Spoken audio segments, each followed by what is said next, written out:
It's a great day. My name is Jay Brown, the Happy Entrepreneur, and welcome to the Happy Entrepreneur Show, the number one business development and revenue focused late night show in the country where we are on a mission. And our mission really is to inspire. Our mission is to empower.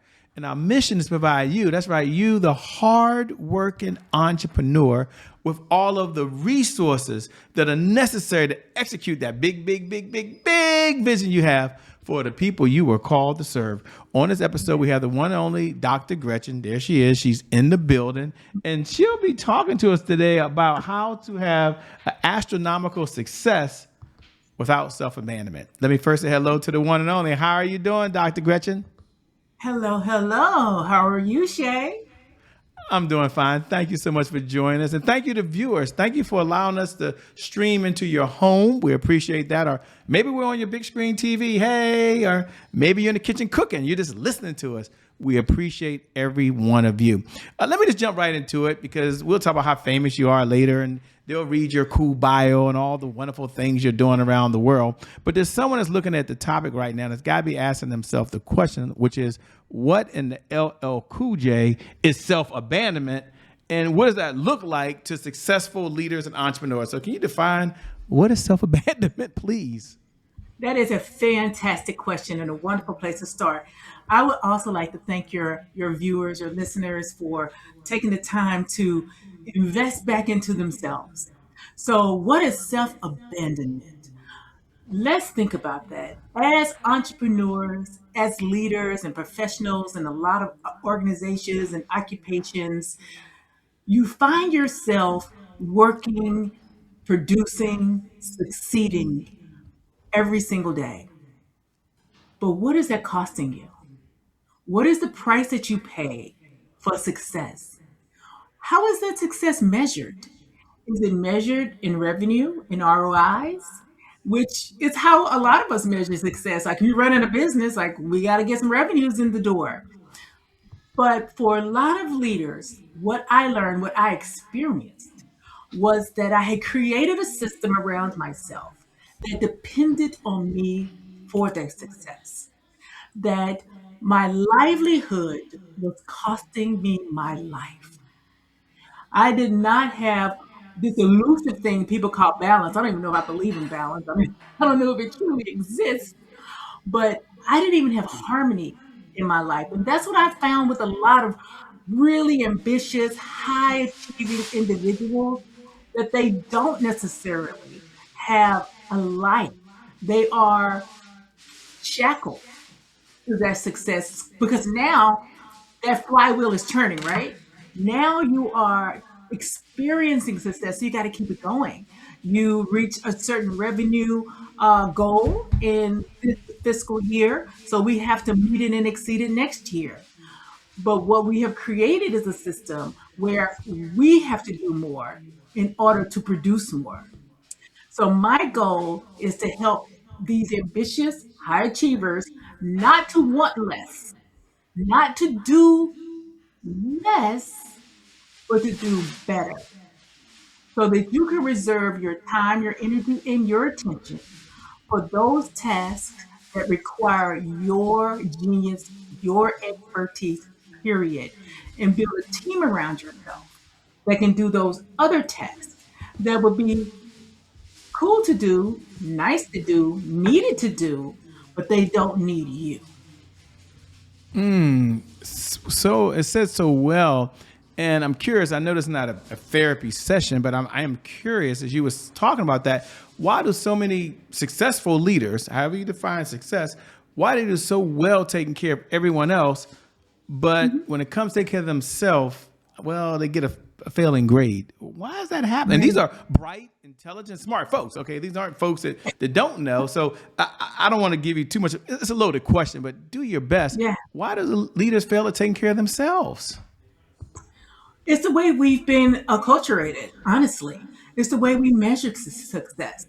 If you are from a working class or a middle class background, you bring those values forward with you. You know, when you study people of high wealth who are generationally of high wealth, they kind of look like they have a life of leisure. It is not necessarily that they don't have anything to do, but what they have been able to do successfully is build a team around them. They're not doing it on their own. A lot of times, if you're from a working class or even a professional group, you have educated parents that were college educated and all the things, and you went to the great schools, you still have a mindset that you have to work hard to get farther. Uh, there is a scripture that says, to whom much is given, much is required. And I Yes. think that we embody that. I have to, hustle. I have to, grind it out. I can sleep when I'm dead. That this is my hustle season. Like, we have that in our collective community, that we have to work hard for what we want. We have to work twice as hard to get half as far. If you're a person of color, that is some of the things and some of the rote, trite, and they were given to us for a reason. They were there to protect us, to uplift us, but they don't necessarily serve us anymore. So we have conditioned ourselves to burn the midnight oil. We've conditioned ourselves that no one can do it as well as I can. We have conditioned to ourselves to feel as though I can do it better and faster if I do it myself. And I'm sure that you and your audience have heard some version of all of these types of sayings before. And they're in the collective, lexicon for a reason, right? They're there for a reason because people believe it. But what we have to shift, and this is hard work, is how we view ourselves. And that is the biggest hurdle for these brilliant people that we are referring to. That we identify ourselves as successful through our work. So we measure our worth, our value on how much we produce. As a person, we get a dopamine hit when Gretchen, she can help you. Yes, I'm the one. I'm the chosen. We get a little bit of a spike from that. But that spike is costing us long term, because as an entrepreneur, as an organizational leader, things that we have to be willing to do is to build the capacity of the people around us. What we see people who have experienced generational wealth do expertly is build a robust team around them. The reason it appears that they're on a golf course or wherever they are is because their operation has come to the place where it can work when they're not there. And that can look like a lot of different things for a solopreneur, or a person in a smaller operation. It may look like you have outsourced some of the work to some VAs. It might look like in the life of AI that you have some things that are automated, or that you have some AI assistants that are working in the background in your business, that you have systematized some of the things, like the way you do your books, and the way you do some of those recurring tasks in your business. Those things that do not require your unique genius to get done can be offloaded. And I hate to say it because it sounds like I'm diminishing the value of those tasks, because they are important to the running of your business, Yeah. but they don't require you to get done. As you were talking about, they don't require you. You have this concept you talk about often called over functioning. Mhm. What is it, and how can over functioning? I think you were leading that way. I think, how can that hurt the business owner? And then, ladies and gentlemen, when she finished talking about over functioning, don't worry, I'm going to ask her to talk about her background. Some of you like Shay. I know she's famous all over the world, but I don't even know this woman. Okay, I would like to know her backstory. We'll get to that. But first, I want her to define, if she can, over functioning, because I hadn't heard that Mhm. term. So I want her to kind of define it for us and tell us why it's so important for tonight's conversation, or today's conversation, whatever time you're watching this conversation. Every time you're watching. Yeah. So overfunctioning, another great question. You know, this is why you're a podcast host. You ask some really good questions. So overfunctioning is where you are pushing out more than is required and necessary for you to successfully achieve your goal. For example, if you ask for anything, there was a stage in my life you could ask anyone to do anything. It could be at any level, on a local level, on a state level, in a family, in my career, in a business. My hand went up. My answer was yes, because I had the capacity, I had the ability to do it. But what overfunctioning will have you do is conflate ability with your ability to do it is not necessarily your permission to do it or saying that you should do it. So because I can do something does not mean that I should do something.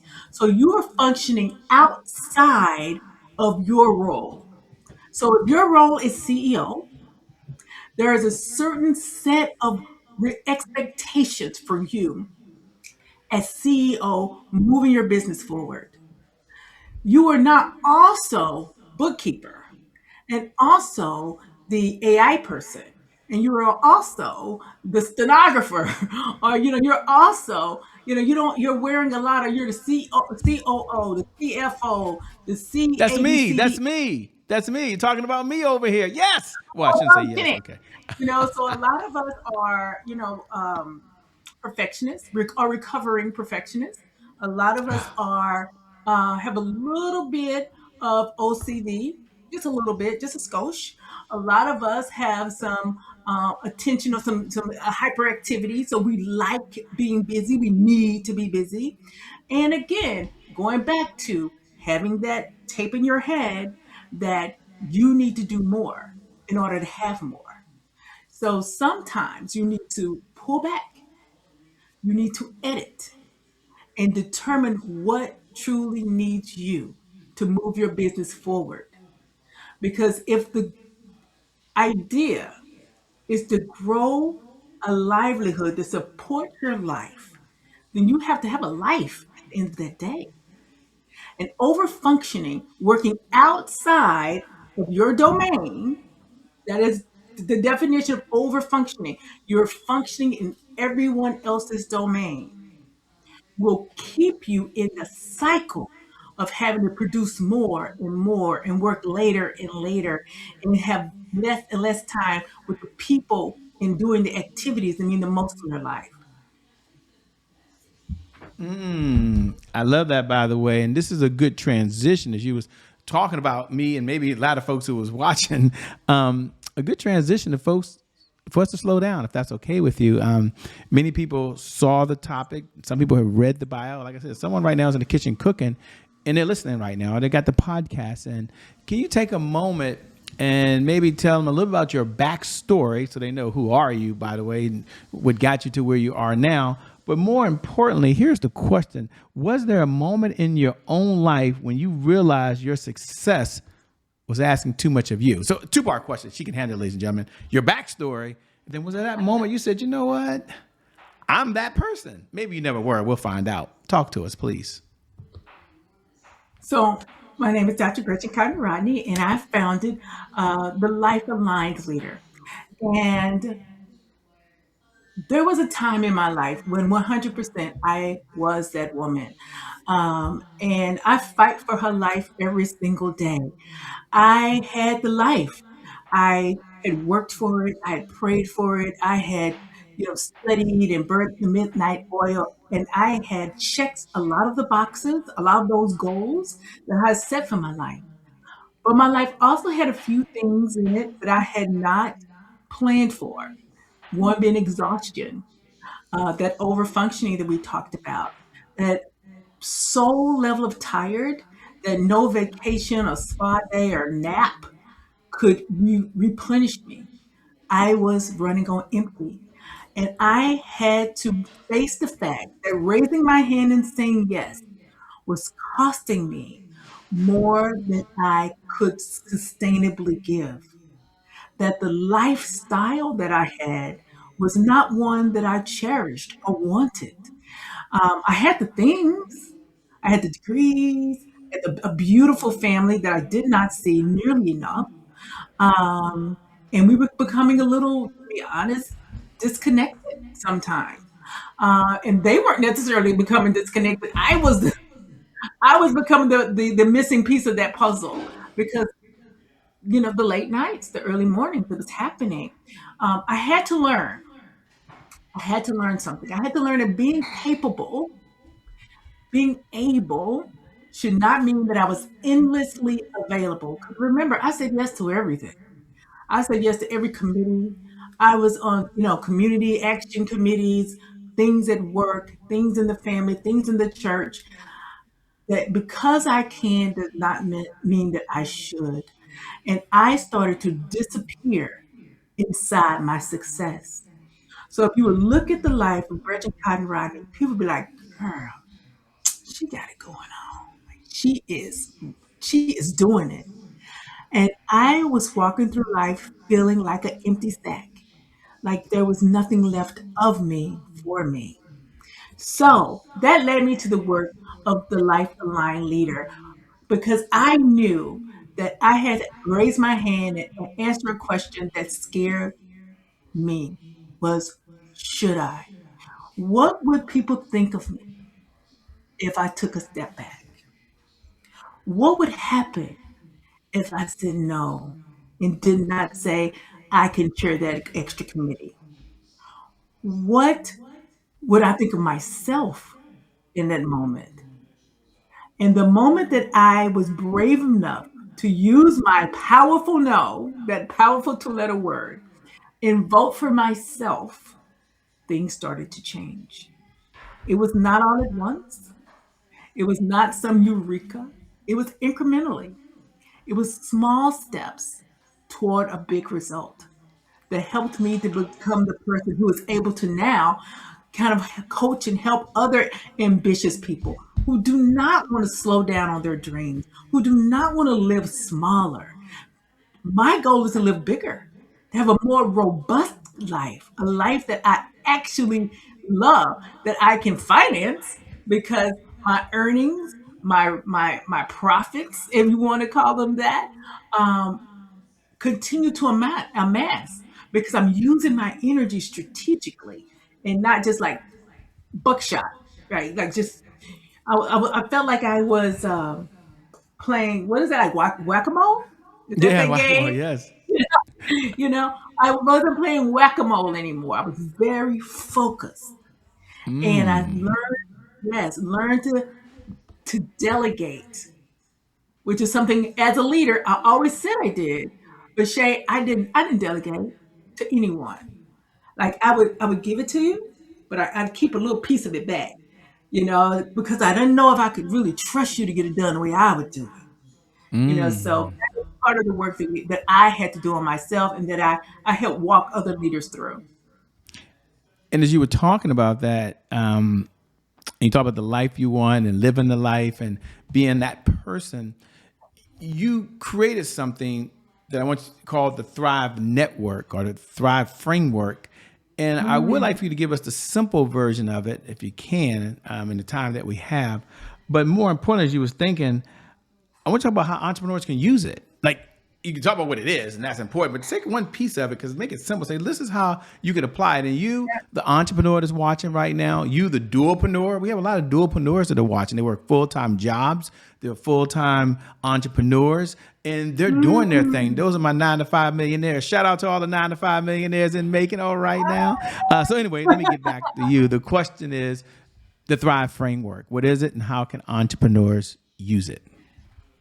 So the way we use our framework, and now condense it, is to do exactly what I've been chatting with you about during this podcast, is to look at where your unique genius sits, specifically your time, your energy, and your attention. And how do we focus that strategically in those places of your unique genius that only you can do? It takes an important step is to really take inventory of what's important to you. What kind of life do you want to live? And what kind of business do you want to lead? And once you have a clarity around those two ideas, the life you want to live and the kind of business you want to lead, it really will inform the rest of your decisions. So right now I am behind the scenes working on an assessment called the continuity cost that by the time your audience sees this should be live for you. And it is a way for you to actually step into that self-questioning, that self-reflection. It gives you 18 questions across 6 domains, and it helps you to see where's your energy being depleted. What sectors or what areas is really pulling you off course, away from where you really want to be centered. So to thrive, to really have that focus, that laser focus, you need to know this is how I want to live my life. And this is how I want my business to look. And we will can collaborate if you want, or you could do it on your own to build the systems, because this is not about resolutions or willpower or really gutting it out. It's about building systems. And we will build systems around those ideas that work for you because it looks different for everyone. And build that life that truly brings you joy. I love it, by the way. I love what you're doing. I love the systems. I love bringing it to joy. I'm curious, you seem to get excited as you're speaking here, by the way, and I had a chance to meet you in person. You were so calm, cool, and collected, kind of laid back and watching her. I said, whoa, that's a powerful woman over there. I'm curious, what do you enjoy most about what you're doing now? You seem to smile. You're saying it with a lot of energy, and you can see your face light up a little bit. So I guess the question is, if someone's watching, they might be wondering, what does Dr. Gretchen like most about what she's doing now? What do I like about working with ambitious high achievers is Yes. that there is a philosophy that you are the sum total of the 5 people you spend your most of your time with. And I get to spend my time with people like you, superstars. I get to spend my day helping, and I really refrain from using the term helping because I don't know if that is an accurate word, but it's the word that we're comfortable with. But I get to help you to see where you are because you do the work. I am just like the guide on the side that gives you permission to say, no.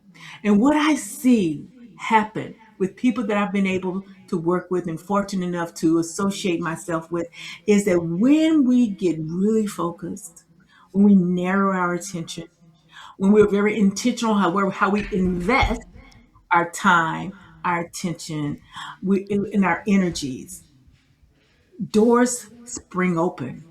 Opportunities present themselves that were always there for us, but we were too busy to see. We start to build capacity around us.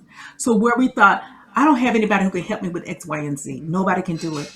Take that moment. I've seen them be able to train someone else so that that part of their business can run with confidence and they can really focus in. So what brings me joy is seeing my fellow, what did you say, dualpreneurs? Is that Yeah, your word? dualpreneurs. They're out there. Yes. My fellow dualpreneurs to really put the throttle down and really accelerate the growth, not just in their businesses, but in their lives. That they don't just have a business that they're proud of or a career that they're proud of, but they have a life that brings them joy. I love it. And another loaded question, but I'm curious, what is one boundary, let's call it that a entrepreneur right now who's already overworked, but they want to have this success that you speak of, what's one boundary we should put in place for ourselves to say, you know what, I don't know if it's called a boundary. I don't know if it's called this is going to happen no matter what. What's one rule, maybe philosophy, I don't know what to call it, they should put in place that they're non-negotiable? Maybe that's the word. What is one non-negotiable? Sure. So everything is individually curated, so it depends on your life. But I would say you start with what they call micro habits, and we've heard about these micro habits, right? So start small, start very simple. It could be something as simple, and this is one of my favorites, is a bedtime routine. I'm a grandmother. I have a 15-month-old granddaughter, and I started watching her life. Before I was a grandmother, I was a principal of an elementary school for 13 years. I got to see little people for a long time.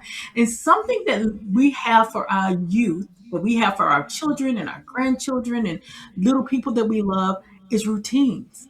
They wake up about the same time. They go to bed around the same time. They have a nighttime routine.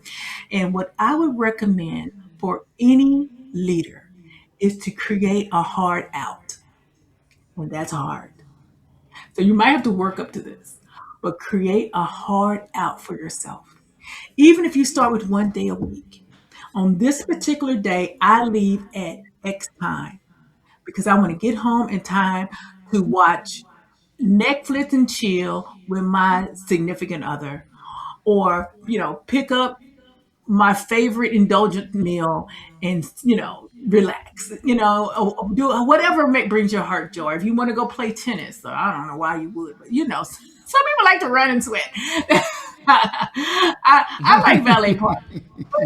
Tomatoes, tomatoes, right? But pick one thing, and that's a start. So start with 1 day a week. I have a hard out. So what you're starting to do is build time boundaries. And what that will force you to see is, if I want to get out, if I want to cut my computer off at 3:30, 4 o'clock, 6 o'clock, whatever that is for you, what needs to happen? What systems, and this is how we're going to start that systems work. What system do I need to put in place in order to have that hard out at 6 o'clock? So, and then say, for example, for you, Shay, or anyone who's watching and listening, you really want to get out at 3, but you feel like that is an unrealistic goal. Let's start moving that up. Okay. We successfully got out at 6. Let's move it up to 5:30 or 5 o'clock until we get to that 3. But start building whatever kinds of frameworks and systems you need in order to sustain that boundary and communicate that, excuse me, clearly with the people around you, be that your family, your team, your employees, that they understand that you are leaving at that. Don't bring me one more thing. Just, Dr. Gretchen, I got one more thing. Can you just take a look at this right quick? The answer is going to be no. Don't be hurt. Don't get your feelings hurt because you knew the answer was going to be no. You set yourself up for a no. And you have to be confident in your no. And the more confident you are with that one boundary, it starts to mushroom. And you're like, yeah, I could say no. I Yeah. deserve to go home. I deserve that. So yeah, start there. Start with your time. We think that money is one of the ways that we measure success, but time is an even more valuable way to measure success. We start these businesses, many people do, for freedom. They want to feel, that they don't have a boss. They control their life, their destiny, that manifest destiny type of idea. But what some of us actually found is we just have a very, very expensive job. It has cost you more time and more personal finance than the 9 to 5 ever did. So if what you want is freedom, then treat yourself as though you choose to be free. Emancipate yourself. If you have to do it 1 day and 1 hour at a time. Well said, by the way. Well, let me say two things. Number one, you're someone I got a chance to meet in person. I appreciate you. As we come down the home stretch, a two-part question. Number one, what type of clients is your firm looking to work with these days, if any? And number two, how can folks best connect with you? Is there a place they should go? Should they go online? Like, I hear you have this assessment coming up that sounds pretty cool. So what should they do? All right. So who do I work with? I work with ambitious high achievers. be professionals, be they entrepreneurs, solopreneurs. If you're in a profession, most of the people that I work with are credentialed. They have had years of experience and success, and they are exhausted, because they've done this for a while. So though that is the profile, if you want to say, the type of people I work with. If you are new to your profession and you want to start strong, you're like, I don't want to go down this road. It does not sound attractive. I am here for you too, and we can start setting those systems up early so that you don't have to undo things. The best way for us to connect is I'm on LinkedIn at Dr. Gretchen Rodney. Gretchen Cotton Rodney. I should know my own name by now, you would think. So Gretchen Cotton Rodney on LinkedIn and actually across all social media, Facebook and Instagram. But I'm mostly posting about the continuity cost, sustained leadership, leadership development right over there on LinkedIn. And you will also be able to find, and I'll share it with you, Shay, the link to the assessment, the continuity cost, and it is 100% free. You could take that and it will give you a report and let you see what domain your energies and your attentions are kind of seeping through. It's kind of like a sieve that you're kind of dwindling, and you can focus your attentions, and maybe that is where you start setting those initial boundaries to start building that robust system of success around yourself. Says so well. Let me say thank you so much. I'm looking forward to getting the information. We'll pass it on to the Happy Entrepreneur community as well. Thanks for being on the show. Thanks for being here. We appreciate you. Thank you. Thank you. Took us forever to connect, and it was well worth the wait. You are amazing, and I appreciate the opportunity to share with your audience. Thank you so much. And thank you to viewers. Thank you for tuning in. I never get tired of reminding you every night, 11 p.m. Eastern Standard Time, no matter what's going on in your life, whether you're doing really, really well and there's that next level of success, or you've been hit with the punch that you never saw coming. The one thing we do believe is you have everything you need from Dr. Gretchen right now to get a fresh start, to get a do-over, or just to accelerate to the next level. Thanks for tuning in. God bless. Keep doing God's work, and we'll see you at the next one. Bye-bye, everybody. Peace.